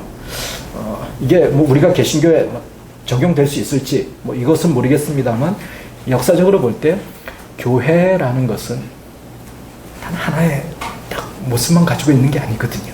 그러니까 뭐 우리가 초대교회로 돌아간다라고 할 때 그게 무엇이냐에 대한 이미지는 사실은 확정하기가 굉장히 난감한 거죠.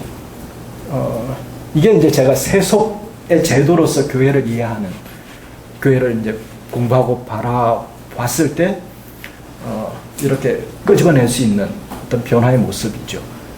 그러니까 이게 어떤 신학적으로 교회론 뭐 이렇게 하면 제가 뭐 할 말은 없습니다. 근데 거기서 혹 질문을 그냥 옆에서 할 수 있다면, 뭐 그런 캐톨릭의 변화가 있을지라도 아까 마지막에 말씀하신 상명하복, 또 하이라키 구조, 야라고 하는 하나의 이런 생명적 오가닉이 아니라 하나의 그 제도화된, 고착화된 그런 구조로 교회가 계속 지금 된다는 것은 아직도 그 마지막 한계에 있는 건 아닌가요? 혹시 너무 카톨릭을 이렇게 또 이렇게 올리시는 분도 들어서 저는 그냥 이건 제가 그냥 저거 하는 거니까 너무 그건 아니고요. 가톨릭의 그 한계를 그러니까 쉽게 벗기는 힘들겠죠. 저는 뭐 가톨릭을 그닥 지금의 현재 한국의 가톨릭 교회는 실은 1960년대 그 결과로 인해서 생겨났던 70년대, 80년대에 한국 사회에 영향을 주었던 그 가톨릭이 아니거든요. 제가 냉정하게 바라보는 오늘의 가톨릭은. 그리고 한국에서만 유독 이제 가톨릭이 조금 뭐 정의구현 사제단이나 뭐 이렇게 사회 참여나 이런 식의 이미지가 남아있죠. 어찌 보면 한국을 뭐 그렇게 표현하거든요. 제2차 바티칸 공회의 실험적인 시연 장소로 택했다라고 이제 표현하는데, 세계 가톨릭은 개신교 합동 저리가라로 어마무시하거든요. 보수성이나 이게. 예, 거기까지만 하겠습니다. 혹 말씀 감사합니다. 그런데 한국 교회 문제점이나 위기 현상들은 한국만의 문제 혹은 현실인지, 지금 캐나다에서 교수님으로 활동하고 계신 줄 알고 있는데요. 캐나다나 또 옆에 미국 등 외국에서 이런 한국교회 갖고 있는 문제점이 나타나고 있는지 궁금합니다. 예, 일단 저는 캐나다에 이제 한 7년 정도 됐습니다. 그리고 한 2년 정도는 한인교회를 다니다가 지금 캐나다 교회를 다닌 지가 한 5년 정도 이제 되는데요. 캐나다 교회도 신학적 스펙트럼이 굉장히 다양합니다. 뭐 예컨대 뭐 동성애에 대한 입장도 이제 다르고요.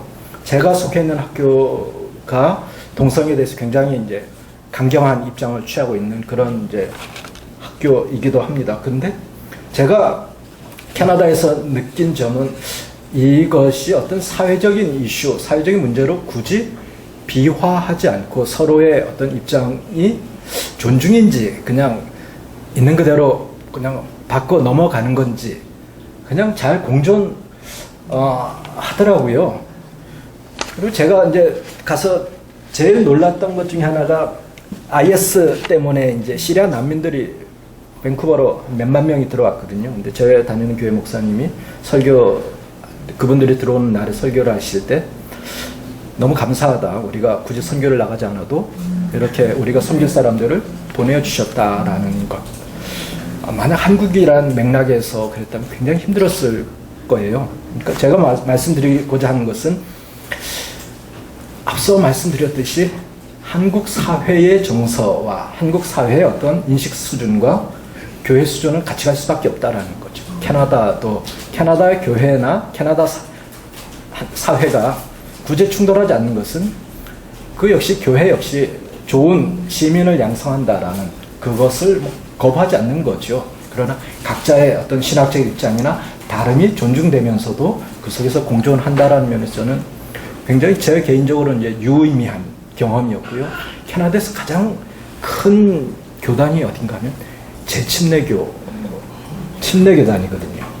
제세례파. 한국에서는 제세례파 이단 아니야? 뭐 이런 느낌을 가지겠습니다만 그런 어떤 각자의 전통이 굳이 국가주의나 어떤 국가 종교 같은 이런 전통에 매이지 않는 이런 프리처치라고 그러죠. 어디에도 구속받지 않는 자기들만의 특징을 이제 고수하고 쭉 이어온 이 전통이 이제 캐나다 교회의 전통이다 보니까 교회와 사회 간의 어떤 다름으로 인한 갈등은 사실 그런 소모적인 갈등은 별로 없습니다. 그러니까 한국도 글쎄요, 한국은 어떻게 갈지는 모르겠습니다만 꼭 이것이 충돌할 필요가 있는 것은 아니다라는 거죠. 예, 저는 주일학교 교사입니다. 우리의 다음 세대, 특히 중고등 청소년들과의 소통과 영향력을 위해서 인문주의적으로 다가설 수 있는 그런 어떤 모습이 있을까요? 우리 교수님이 좀 제안해 주시면. 제 아들이 실은 이제 한인교회, 저희 부모는 이제 한인교회 상처를 받아서 캐나다 교회를 갔는데 제 아들은 한인교회 남아서 고등부 회장까지 이제 했는데요. 지금 이제 올해 고등학교를 졸업하는데 올해 들어와서 그런 갈등 여기에서 나온 그런 아드님하고 좀 대화를 하십니까? 예, 아들하고는 저는 아내보다 잘 됩니까? 훨씬 예, 대화를 많이. 예. 제 아들이 토커티브에 갔고요. 말하기 이런 고민. 제 아들이 겪는 교회에서의 가장 큰 고민은 과학에 대해서 교회가 잘 모르면서 너무 쉽게 이렇게 정리한다라는 것이었거든요. 그래서 정말 좋은 분인데 교회에 오면 왜 이런 이슈에 대해서 바른 소리를 하지 않는가, 이게 참 고민이었던 거죠. 근데 걔가 그걸 잘 극복한 게 전도사님의 역할이 이제 그 고등부 전도사님 역할이 이제 되게 좋았어요. 이게 뭐 답이 될지는 모르겠습니다만 캐나다에서 제가 이렇게 보니까 특징적인 게 있더라고요. 한국은 담임 목회자, 어떤 이게 부목사, 이게 사실은 초년병 때 유아부하다가 그 다음에 조금 짬밥이 쌓이면 뭐 중고등부하고 좀 목사가 되면 청년부하고 이런 시스템인데 캐나다는 한 분이 자기 그 분야에 전문적으로, 그러니까 유아부를 맡은 분은 그게 어떤 교사들을 우리 그렇게 하지 않습니까? 근데 전도사 하시는 분들이나 이런 분들도 목사님들도 그 분야에서 계속해서 전문성을 쌓아가는 거죠. 그러니까 이게 수직적인 구조로 올라가는 시스템이기보다 제가 있는 교회에서 경험을 해보니까 수평적인 구조에서 각각의 전문성을 이제 강화하는 쪽으로 가더라고요. 저는 한국 교회도 이런 게 우리는 제가 늘 불만이 아쉬운 거는 왜 이제 신학교 가서 정말 전도사 이런 분을 정말 중요한 어린애들을 이제 교육을 시키냐 이거죠. 그거는 조금 더 성숙하고 뭐 이런 분들이 전문성을 갖출 수 있는 기회를 가진 분들이 더 해야 되는 거 아닌가. 이게 이제 인본주의적인 시각이겠죠. 근데 요새 보면요, 초등학생들이나 중고등학생들이 나이 드신 분들을 싫어해요. 자기네들하고 그냥 보면 좋은 언니, 형, 이런 젊은 선생님들 또 젊은 목회자들을 좋아하거든요. 그러다 보니까 교회가 반드시 무슨 권위주의적인 것 때문이 아니라 젊은 선생님들을 자꾸만 더 이렇게 키워주려고 그러고, 나이 드신 분들은 내가 가르치시고 싶은데 사실은 또 젊은 교사들하고 비교하면 어떤 면으로 그런 면에 이제 한계성도 생겨지는 거가 한국 교회 속에 또 나타나고 있습니다. 또 중요한 말씀이시면서 또 현장에서 조금 또 다른 표현들도 있는 것 같습니다. 예. 사랑은 계절이 바뀌면 옷을 갈아입듯이 교회도 시절에 따라 옷을 갈아입어 왔다고 이해할 수 있나요? 만약 그렇다면 2000년의 세월 동안 유지되었던 몸은 무엇이며 변화되었던 옷은 무엇일까요? 사람은 있네요. 몸을 옷으로 생각하고 옷을 몸으로 생각하고 있는 부분이 있다면 전체가 다 추상적이어서 금방 이게 대답할 수가 있으신가? 저도 이게 읽으면서 몸하고 옷을 계속 얘기하셨는데 아마 이것을 텍스트하고 컨텍스트로 비교하신 것 같아요. 그냥 뭐 생각나시는 대로 얘기하셔도 좋을 것 같습니다.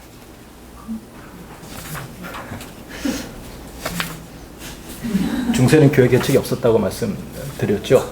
근데 중세 교회 타락은 한 목회자가 능력 있는 이제 성직자가 여러 교회를 이제 담임하고 자기의 호주머니 돈으로 이제 그걸 부재 성직이라고 표현하거든요. 의미 이제 부재 성직자가 부재하지 않습니까? 내가 능력 있어서 여러 가지 교회를 하는데 내가 다 갈 수 없으니까 성직자 한 명을 고용하는 거죠. 바지 월급 목사로 이렇게 해서 이렇게 하는 걸 펌이라고, 그 계약서를 컨펌 한다고 해서 펌이, 우리가 기업이라고 하는 표현이 중세 영국에서 이런 부재 성직, 그걸 복수 겸직, 그러니까 나는 복수 겸직을 하는 거죠. 그리고 이 교회에서는 부재 성직자가 되고, 이런 흐름이 사실 중세 말에도 있어서 굉장히 큰 문제가 됐었거든요. 그러니까 교회의 모습은 저는 그렇게 보거든요. 사람은 다 죄악되지 않습니까? 그러니까 이 모양은 크게 이제 다르지 않았던 것 같아요. 시대마다. 그러나 제가 기억하는 2000년 동안 유지될 수 있었던 것은, 가장 중요한 것은 그런 제도 교회를 견인할 수 있는 새로운 흐름이 나왔거든요. 그래서 서양 중세에 보면 모든 교회 개혁은 수도원들이 일어나서 한 겁니다. 즉 제도 교회를 견인한 것, 위에서 스스로 바뀐 것이기보다는 새로운 흐름들이, 뭐 시토 수도회, 끌루니 수도회, 프란체스코 수도회, 이런 수도회 운동들이 이제 나서 그 제도 교회의 도덕성 이런 걸 견인해서 정말 그리스도의 몸으로 제대로 변화시키는 이런 노력을 이제 했거든요. 뭐 제가 답이 되는지는 모르겠습니다만 교회는 사실 늘 불완전했죠. 그럼에도 교회가 유지될 수 있었던 것, 그런 새로운 흐름들이 끊이지 않고 교회, 제도 교회를 견인했던 이런 힘이 사실 교회의 교회다움, 이걸 이제 유지시켜 왔다고 저는 생각을 합니다. 예. 4차 산업혁명으로 인한 초연결 사회의 진입으로 공과 사의 경계가 모호해지는 상황 속에서 교회가 속된 것을 수용하기 유리하다고 볼 수 있겠습니다. 이때 교회가 지녀야 할 태도나 유의할 점은 무엇이겠습니까? 혹 제가 여기 이제 추가적으로 최근에 이제 유발 하라리가 호모데우스라고 하는 책을 썼는데, 거기서 보면 맨 마지막에 현대의 휴머니즘도 소위 새로운 종교에 의해서 대치될 가능성이 있는데, 그게 바로 뭐냐면 빅데이터 종교라는 것입니다. 그러니까 뭐냐면 지금까지 종교가 휴머니즘에 의해서 대치되고 있었고, 그 다음에 지금의 이제 휴머니즘도 지금 모든 것이 제4차 산업혁명에 들어오면서 빅데이터가 모든 것을 지금 결정해 준다는 거죠. 아까는 이성에 의해서 모든 걸 네. 판단하는데 이제는 빅데이터가 모든 것을 판단하면서 그것이 이제 인간이 호모데우스에 가는 한 과정으로서 그래서 인문주의도 위협을 받을 수가 있을 거다. 그런 얘기를 했는데 이때 교회가 할 수 있는 역할 지금 제4차 산업혁명 이 포스트 모더니즘을 또 더 넘어가는 것 같아요. 우리 역사학을 유발 하라리도 역사학자인데 어떻게 제가 유발 하라리급이 되지 않아서 이건 도대체 제가 답을 할 수 있는. 제가 사실 오늘 오후에 경북대에서 역사 교사들 이제 강의를 하고 교사 연수 강의를 하고 거기 이제 저를 부른 교수님과 이제 그분들 장로님이신데 얘기를 하면서 둘이 얘기하면서 내린 결론이 그거거든요. 역사학자는 미래에 대해서 전망하면 안 된다. 그렇게 합의하고 왔거든요. 다 틀린다.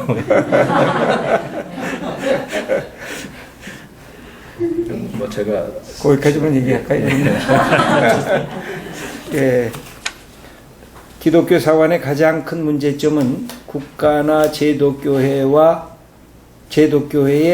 신의 뜻을 동일시한 것이다. 페이지 329 이분이 읽은 분인 것 같습니다. 이것은 기독교 사관을 연구한 이들의 문제점이 아닐까요? 오히려 성경에서는 잘못된 국가 제도에 대한 징계를 예를 들면 출애굽기의 바로에 대한 이 심판하고 말씀하고 있는 건 아닌지요. 기독교 역사관과 기독교 역사의식의 공통점과 차이점이 있는지요. 교수님께서 이해하시는 기독교 역사관에 대해서 조금 더 듣고 싶습니다. 그렇습니다. 예전에 사실 기독교 역사관이라고 하는 거는 지금은 이제 역사학계에서는 사실상 쓰지 않는 용어거든요. 기독교 사관이라는 용어는 이걸 좀 더 정확하게 표현하자면 중세 가톨릭이 이제 역사를 바라보는 사관이었거든요. 그러니까 모든 것을 이제 신의 뜻, 신의지, 신중심으로 이제 바라본다라는 것이어서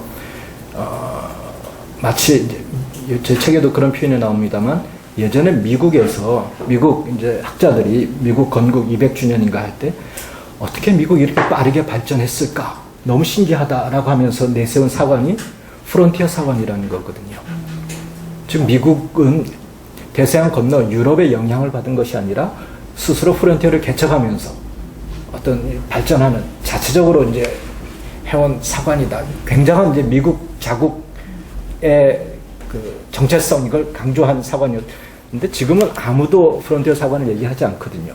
근데 우리가 일반 세속 역사에서 지금 기독교 사관을 마치 이제 중세가 가진 관념으로 모든 것을 신이 주관한다라는 것을 믿는 것, 이걸 기독교 사관이라 한다면 사실은 학문 세계에서는 그것이 논의되지 않거든요. 그런 쪽으로 사실은 기독교 사관을 얘기하지는 않습니다. 그래서 저도 기독교 사관 혹은 이거 할 때 굉장히 조심스럽거든요. 그래서 저는 기독교인은 역사의식, 기독교는 역사를 어떻게 보아야 하는가라는 차원에서 저는 얘기를 합니다.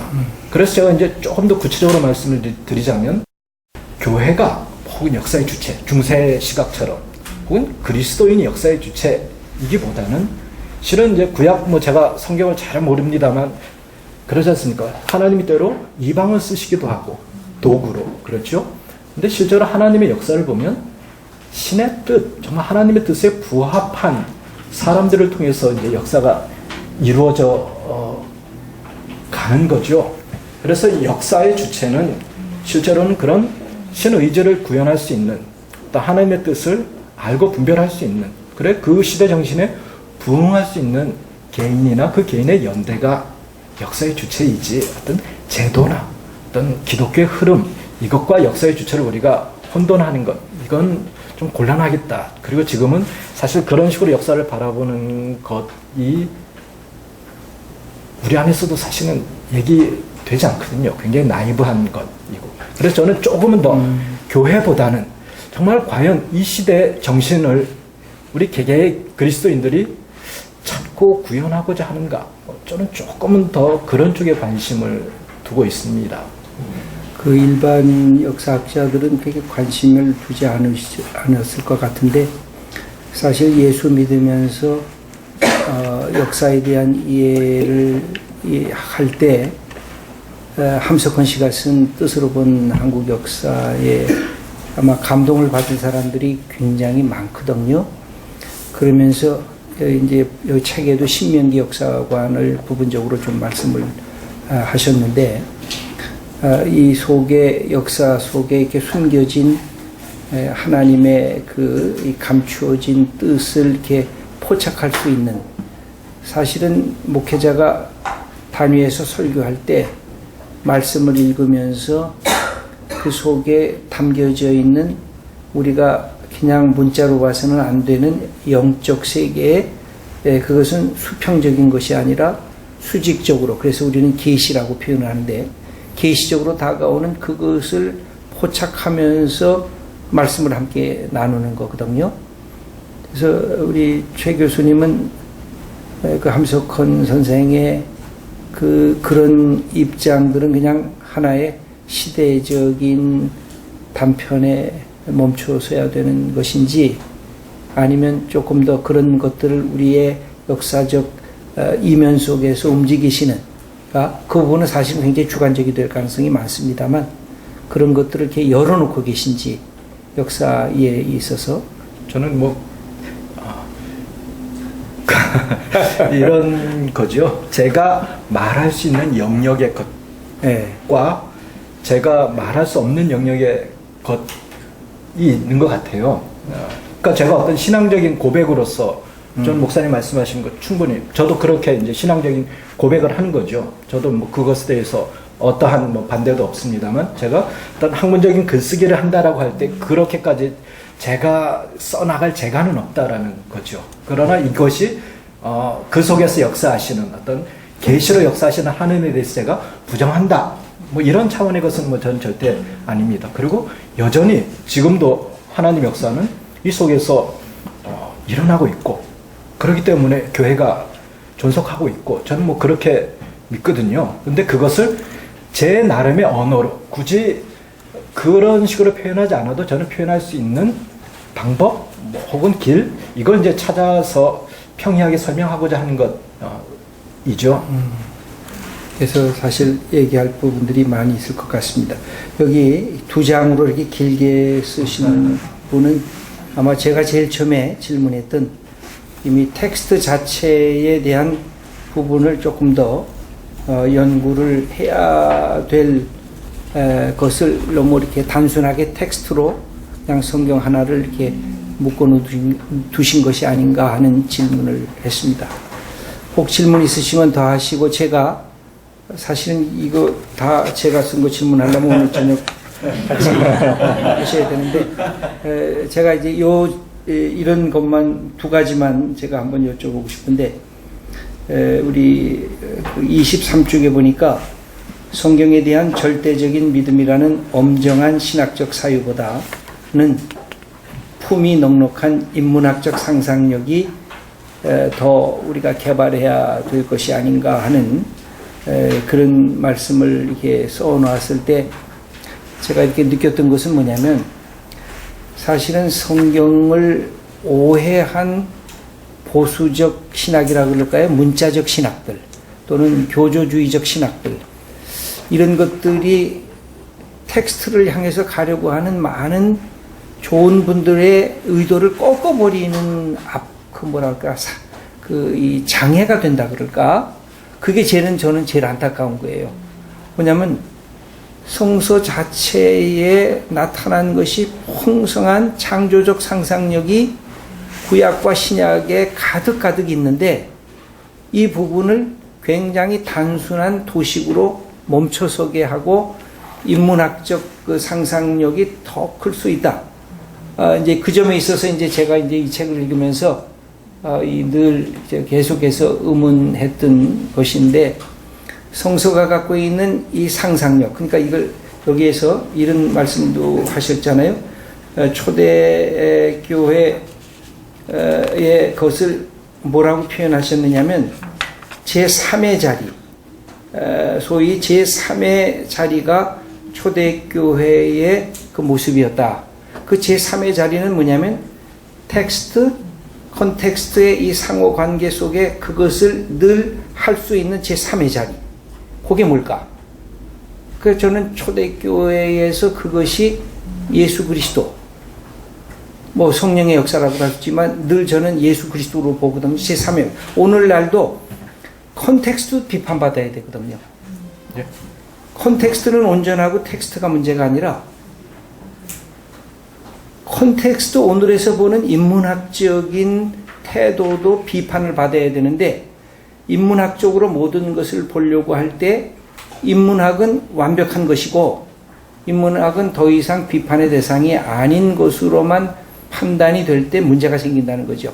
그래서 제3의 지점이 성서를 그렇게 교조주의적으로만 보는 그런 태도도 비판을 받아야 되는데 오늘날 컨텍스트라고 여기는 이 인문학적 속에 얼마나 많은 허영과 거짓과 탐욕이 인문학적인 틀 속에도 가득히 들어가 있거든요. 그것도 비판받아야 된다는 거죠. 그래서 그 제3의 지점을 초대교회 때만 이야기할 것이 아니라 이 2000년의 교회사 역사 속에 전체가 늘 제3의 지점. 그래서 루터도 비판받아야 되고 그때 당대의 컨텍스트도 비판받아야 되고 그러니까 에라스무스하고 루터의 논쟁 자체도 그런 것이었다고 볼 수가 있는데 오늘날에 있어서도 교회도 비판받아야 되고 잘못된 성경 해석관도 비판받아야 되고 그것을 인문학적으로 컨텍스트 속에서 접근하는 컨텍스트의 그 인문학적 틀 안에 얼마나 많은 왜곡된 진실이 그 안에 들어가 있는가 그것도 비판해야 되는 지점을 찾으려고 하면 제3의 지점이 늘 필요하다는 거죠.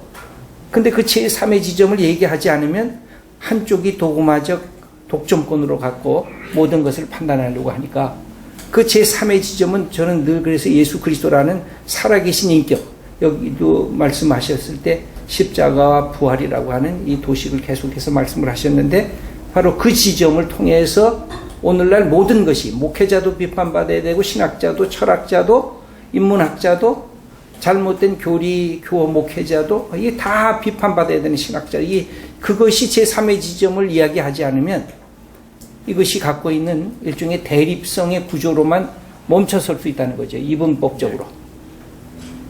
어떻게? 할 말이 없습니다. 맞는 말씀이고요. 근데 제가 뭐 변명하자면 이런 거죠. 이런 목소리는 사실은 조심스럽거든요. 목회자들이나 신학자들이 어떤 텍스트에 대해서 아주 과도한 게 얘기를 하거나 혹은 뭐 텍스트를 어떤 식으로 풀어나갈 때의 목소리와 목소리의 강도 혹은 빈도와 저와 같이 이렇게 목소리를 내는 사람들은 저는 굉장히 겁을 내면서 내야 되는 상황이거든요.